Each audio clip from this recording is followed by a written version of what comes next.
Okay, so the first thing we got to do is probably going to be the biggest thing we've got to do. We need to actually check out this hub. It's smooth. I think it just needs tightened, but we've got to check it out because it's actually got wobble in it. Can you all see that actually wobbling there? You may be able to see it if I put you up here by the brake. See that tire moving up and down? It's got quite a bit of play, so we definitely need to check out this hub. Go ahead and loosen your nuts on your back axle. We may have to, let's see here. We'll go ahead and just take that V-brake loose too up the top. We'll see if this will drop out like it's supposed to. Yeah, that's what it's supposed to do. Now let me see. Sometimes I can just prop them up here. I'll check it right here and see. I don't want that derailleur to be sitting on the ground. There we go. That should hold it for now. Okay, now if you'll look here, you can see this moving in and out. You can probably even hear it. So this needs tightened in the very least. I'm going to take it loose and see how much grease is in here. Go ahead and take our axle nut off and the spacer that goes along with it. Be careful not to lose nothing. Then you'll probably need a cone wrench, which is just a super skinny wrench. Let's see what size this is. Looks like it's 15, which is normal. And then it's probably going to be a 17 to break this loose right here. And you may have to really get a good grip on this. I'll stand it up here and should be able to get it right loose. There we go. So once you get that broken loose, now by the way, I'm on the non-drive side. The drive side would be the side with the gears on it. Feels pretty good and smooth, but I'm on the non-drive side here.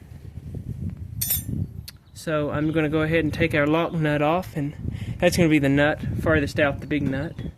And this particular one looks like it has a spacer between them, and then it's got our cone nut, or whatever you want to call it there. So set that right aside here. Don't want to lose that.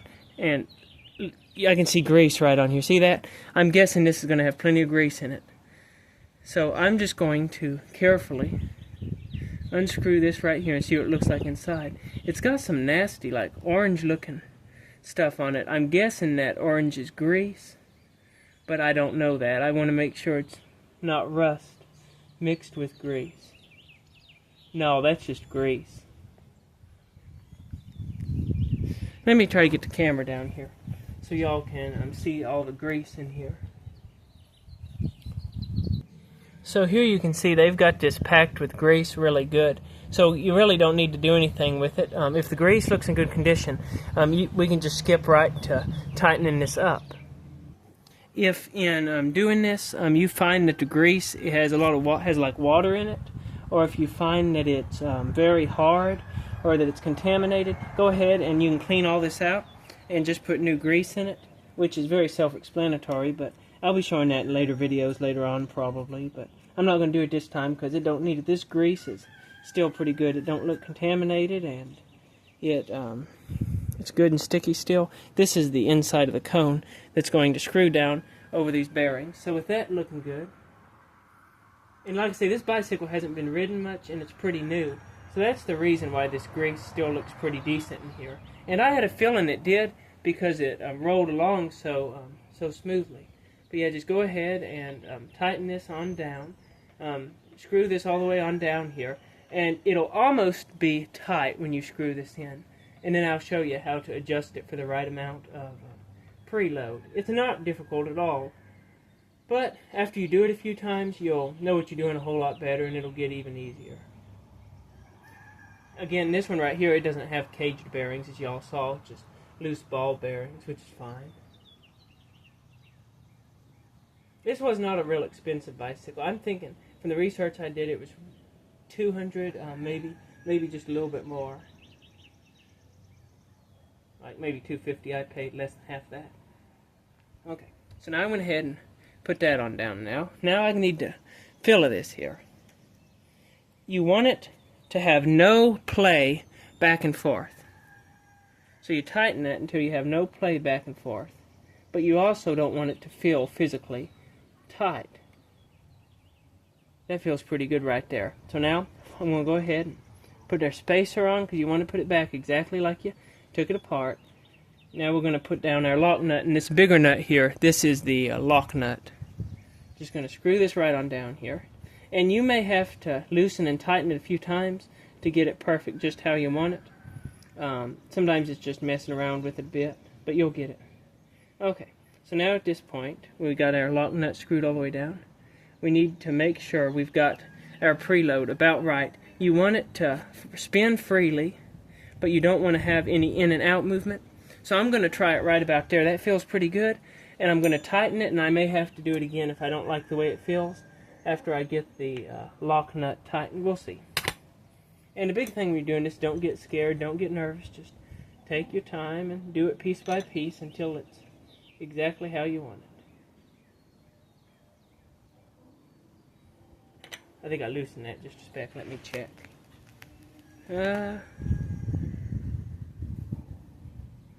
Got no in and out play. Let's see if it spins okay. Spins freely, so I'm going to call that good. I believe that's adjusted just right. Hey, a small tip. I don't remember if I said it earlier in the video, but make sure that it's easier to remove your rear wheel if you shift down into your higher gears, your smallest cog. It just makes it easier. It gives you a little more slack and all that kind of thing. I think this is something that very, very few can do gracefully. Make sure that your washers and your nuts, of course, are winding up on the outside of your frame here. You want them to be on the side where the nut is. And you can just go ahead and tighten these on down. Make sure the seats, or make sure that the tire wheel is seated in there good. And then all you got to do is just kind of tighten them on down.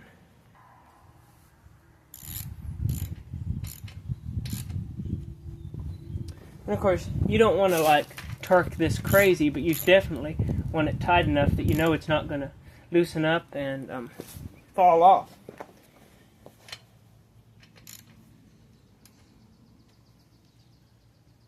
That feels good. I think that got it straightened out. So that's the first step. That's the first thing fixed. Thanks for watching, y'all. Have a good day. Bye-bye.